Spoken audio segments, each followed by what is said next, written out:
This is our fresh video related to basic geometrical ideas. In this discussion we are going to discuss about the plane. First discussion is our plane. What is plane? जैसे suppose करो आपके पास कोई room है, उस room में आपके क्या होगा, वॉल होगी, सरफेस होगी, फ्लोर होगी. तो ये सारी चीज़ें हमारे पास क्या हो रही हैं कि ये सारी चीज़ें डिफाइन करती हैं कि ये एक प्लेन को डिफाइन कर रही है. प्लेन जैसे एक प्लेन पेपर होता है, आप समझ सकते हो एग्जांपल में प्लेन पेपर.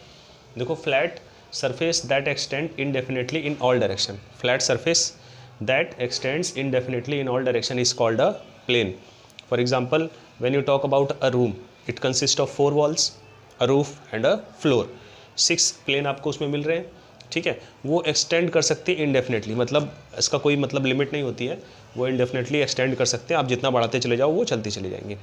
ओके, तो ये हमारा हो गया एक प्लेन की डिफिनेशन.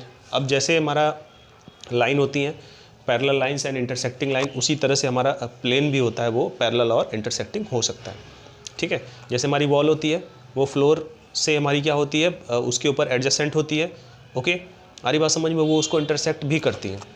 अगर मैं उसको इमेजिनरी लाइन एक्सटेंड करूं तो वो उसको इंटरसेक्ट कर सकती हैं. तो ये हमारी चीज़ें यहाँ पे हो रही हैं. ओके, तो पैरेलल समझते हो आप, आमने सामने की वॉल जो अपोजिट वॉल्स होती हैं, these are parallels. Floor and roof अगर आप उसको देखो, दीज आर पैरेलल्स, ये आपको पैरेलल मिल रही है. इंटरसेक्टिंग आप समझ ही रहे हो, ठीक है. जैसे आपको 2 वॉल्स हैं, ठीक है, ये सपोज करो आपकी 2 वॉल है, एक वॉल ऐसे जा रही है और एक वॉल ऐसे जा रही है. तो ये वॉल एक दूसरे को क्या कर रही है, एक दूसरे को इंटरसेक्ट कर रही है, because they are meeting at a point. Okay, many points पे मिल रही है, क्योंकि ये सरफेस जो है एक तरह का जो है ढेर सारे पॉइंट से मिल के बना होता है. तो एक पॉइंट नहीं, हाँ ठीक है, एक आप ये कह सकते हो एक लाइन सेगमेंट, दोनों एक लाइन सेगमेंट को बिल्ड कर रही हैं. 2 अगर वॉल है तो वो एक लाइन सेगमेंट या लाइन को बिल्ड कर रही है. तो ये सारी चीज़ें हमारी यहाँ पे हैं. तो जैसा लाइन के केस में होता है पैरेलल एंड इंटरसेक्टिंग, इसके केस में भी होता है हमारे यहाँ पे. अब हमारा नेक्स्ट आता है collinear point. What is collinear point? Collinear का नाम से ही क्लियर हो रहा है कि what is the meaning of collinear.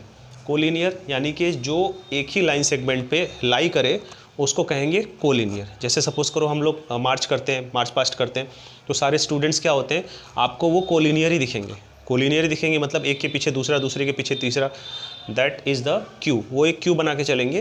तो that is known as collinear points. आप यहाँ ध्यान से देखो, मैंने एक रे बनाई हुई है, ठीक है, सॉरी एक लाइन बनाई हुई है जिसपे आपका P Q R S T, ये 5 पॉइंट्स हैं, और पाँचों पॉइंट्स क्या कर रहे हैं, एक सेम रे पे लाई कर रहे हैं, ठीक है.